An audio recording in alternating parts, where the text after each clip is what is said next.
بسم اللہ الرحمن الرحیم۔ السلام علیکم معزز طلباء کرام، آپ سب کیسے ہیں؟ آج ہم نور الانوار کے سبق نمبر 257 کو پڑھیں گے۔ آج کے ہمارے سبق کا عنوان ہے اعتراض مقدر کا جواب۔ آج کے ہمارے سبق کی عبارت جو ہے وہ وَإِنَّمَا تَسْرِي الْكِتَابَةُ إِلَىٰ أَبِيهِ سے شروع ہوتی ہے۔ آج کے سبق میں ہم دو طرح کے اعتراضات اور ان کے جوابات پڑھیں گے، اور بہت سی باتیں ذہن میں آ جاتی ہیں۔ تو یہ تو طے ہے کہ حقیقت اور مجاز ایک ساتھ جمع نہیں ہو سکتے۔ یہ احناف کا ایک اٹل موقف تھا، ایک نظریہ تھا، اور اسی بنیاد پر پہلے ہم نے 4 تفریعات بیان کی۔ تو اس کے بعد انہی تفریعات کے اختتام پر اعتراضات اور ان کے جوابات کا سلسلہ شروع ہوا، اور پھر اسی اصول کو لے کر کے حقیقت اور مجاز جب آپ کے ہاں جمع نہیں ہوتے تو فلاں فلاں مسئلے میں فلاں فلاں صورت میں کیسے یہ جمع ہے۔ تو ہم اس غلطی کی نشاندہی کرتے آ رہے ہیں، اور آج ایک اعتراض مقدر ہے اور اس کے جواب کی طرف ہم نے بڑھنا ہے۔ تو چلیے سب سے پہلے ایک اس کے سبق کی عبارت پڑھتے ہیں، اس کے ترجمہ کرنے کے بعد پھر وضاحت کی طرف ہم بڑھیں گے۔ مصنف علیہ رحمہ لکھتے ہیں وَإِنَّمَا تَسْرِي الْكِتَابَةُ إِلَىٰ أَبِيهِ فِيمَا إِذَا اشْتَرَى الْمُكَاتَبُ أَبَاهُ لَا لِأَنَّهُ دُخُولٌ بِالتَّبْعِيَّةِ لِأَنَّهُ لَيْسَ هُنَا لَفْظٌ يَدْخُلُ فِيهِ تَبْعًا بل تحقيقا للصلة والإحسان فإن الحر إذا اشترى أباه يكون حرا عليه بحق الأبوة، اور کتابت اس کے باپ کی طرف سرایت کرے گی اس صورت میں جب کہ مکاتب نے اپنے باپ کو خریدا ہو، نہ اس لیے کہ یہ دخول بالطبع ہے، کیونکہ یہاں ایسا کوئی لفظ نہیں ہے جس میں وہ طبعاً داخل ہو، بلکہ یہ صلہ، جس کو صلہ رحمی بولتے ہیں، اور احسان کو ثابت کرنے کے لیے ہے۔ اس لیے کہ آزاد شخص نے جب اپنے باپ کو خریدا تو وہ اس پر بحق ابوت آزاد ہو جائے گا، یعنی ابوت کے حق کے طور پر آزاد ہو جائے گا۔ فَإِذَا اشْتَرَى الْمُكَاتَبُ أَبَاهُ يَصِيرُ مُكَاتَبًا عَلَيْهِ لِيَتَحَقَّقَ صِلَةَ كُلِّ وَاحِدٍ على حسب حاله۔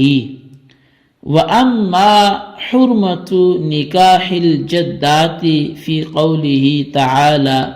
حرمت عليكم أمهاتكم فبالإجماع أو دلالة النص أو جعل الأمهات جو بھی پڑھیں بمعنى الأصول ثمه للاحتیاط۔ اور پس جب مکاتب نے اپنے باپ کو خریدا تو اس کا باپ اس پر مکاتب ہو جائے گا، تاکہ ہر ایک کا صلہ اس کے حسب حال متحقق ہو۔ اور اللہ تبارک و تعالیٰ کے قول حرمت علیکم امہاتکم میں جدات کے نکاح کی حرمت اجماع یا دلالت النص سے ثابت ہے، یا یہاں احتیاطاً امہات کو اصول کے معنی میں کر دیا گیا ہے۔ جی طلباء کرام، یہ ہمارے آج کے سبق کی عبارت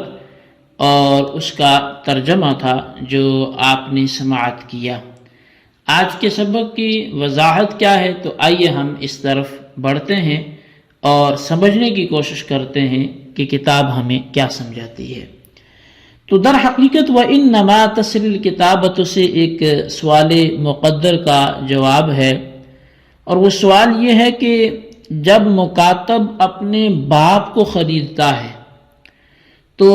وہ اپنے مکاتب بیٹے پر مکاتب ہو جاتا ہے، یعنی باپ اپنے بیٹے کا مکاتب ہو جاتا ہے۔ پس اس صورت میں باپ جو اصل ہے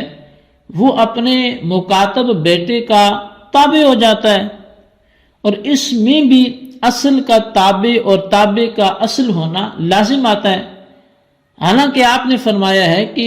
یہ تو غیر معقول بات ہے، یعنی در حقیقت آپ نے پچھلا سبق اگر پڑھا ہو تو وہاں پر ہم نے ایک بات کہی تھی کہ جب کوئی شخص اپنے آبا کے لیے امن چاہے تو اس میں اجداد داخل نہیں ہوں گے،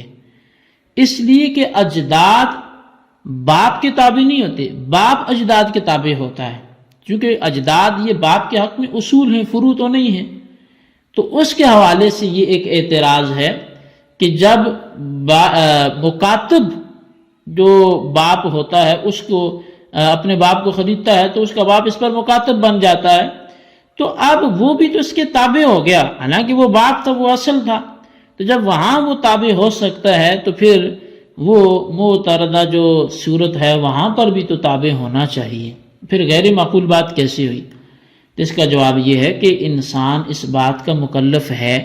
کہ وہ اپنے والدین پر احسان اور صلہ رحمی کرے، اور والدین کو بری حالت سے نکال کر اچھی حالت میں رکھنا، یہ بھی ان کے ساتھ حسن سلوک اور صلہ رحمی کرنا ہے۔ بس یہاں کوئی ایسا لفظ نہیں ہے جس کے اطلاق کی وجہ سے باپ بیٹے کے تابع ہو کر مکاتب ہوگا، بلکہ باپ کے ساتھ احسان اور صلہ رحمی کو ثابت کرنے کے لیے حکماً باپ کی طرف کتابت صلاحیت کر گئی، یعنی باپ مکاتب ہو گیا، اور جب ایسا ہے تو کتابت میں باپ کا بیٹے کے تابع ہونا لازم نہیں آئے گا۔ اسی صلہ رحمی کو متحقق کرنے کے لیے کہا گیا کہ اگر کسی آزاد آدمی نے اپنے باپ کو خریدا تو یہ باپ اپنے بیٹے پر آزاد ہو جائے گا، جیسا کہ حدیث میں بھی ہے کہ من ملک ذا رحم محرم عتق علیہ،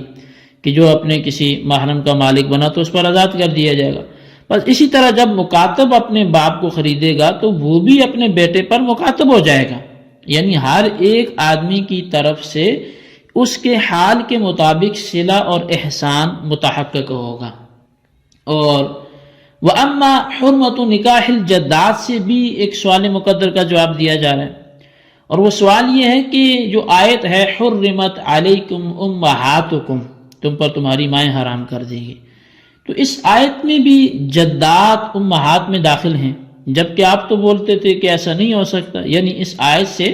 جس طرح انسان پر اپنی امہات سے نکاح کرنا حرام ہے،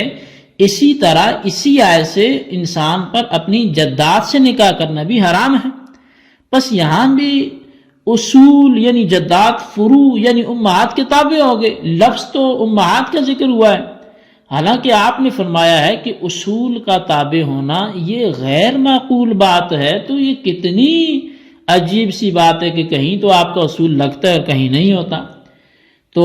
احناف کی جانب سے اس کا بھی جواب ہے، اور وہ یہ ہے کہ جدات کے نکاح کی جو حرمت ہے اس آیت سے ثابت ہی نہیں ہے، بلکہ یہاں سے تو صرف ماؤں کی حرمت ثابت ہے۔ جو جدات کے نکاح کی حرمت ہے وہ تو اجماع سے ثابت ہے یا دلالت النص سے ثابت ہے، اور جب جدات کے نکاح کی حرمت اس آیت سے ثابت نہیں ہے تو نکاح کی حرمت میں جدات کا فروع یعنی امہات کے تابع ہونا بھی لازم نہیں آئے گا۔ اور اسی اعتراض کا دوسرا جواب بھی دیا گیا ہے، اور وہ دوسرا جواب یہ دیا گیا ہے کہ آیت میں عموم مجاز کے طور پر امہات سے اصول مراد ہیں، یعنی انسان پر اس کے اصول سے نکاح کرنا حرام کر دیا گیا ہے، اور اس کے اصول میں چونکہ امہات اور جدات دونوں ہیں، اس لیے جدات کا امہات کے تابع ہونا لازم نہیں آتا۔ اور جب جدات کا امہات کے تابع ہونا لازم نہیں آیا تو کوئی اشکال بھی واقع نہیں ہوگا، کوئی سوال بھی واقع نہیں ہوگا۔ یہ دو جوابات تھے دوسرے اعتراض کے، وہ بھی اپنے اختتام کو پہنچے، اور اسی کے ساتھ ہمارا سبق بھی آج کا اپنے اختتام کو پہنچا۔ تو آج کے سبق میں ہم نے دو اعتراض اور دوسرے اعتراض کے دو جواب، پہلے کا بھی جواب ہم نے تفصیلاً پڑھا۔ اس کو اچھی طرح سمجھیں، اس کے خلاصے کو رجسٹر پر لکھیں، بالخصوص ان سوالات کے جوابات ہیں۔ سوال نمبر 1 یہ ہے کہ محرم کا جو مالک بن جائے وہ اس پر آزاد ہوتا ہے، اس حوالے سے کوئی حدیث ہے وہ تحریر کریں۔ اور سوال نمبر 2 یہ ہے کہ وَأَمَّا حُرْمَةُ نِكَاحِ الْجَدَّاتِ، میں جدات کی جو حرمت ہے وہ کس سے ثابت ہے، اس حوالے سے وضاحت کریں۔ اللہ تبارک و تعالیٰ سے دعا ہے جو کچھ ہم نے پڑھا اسے یاد رکھنے سمجھنے کی توفیق نصیب فرمائے، آمین بجاہ النبی الامین صلی اللہ علیہ وسلم۔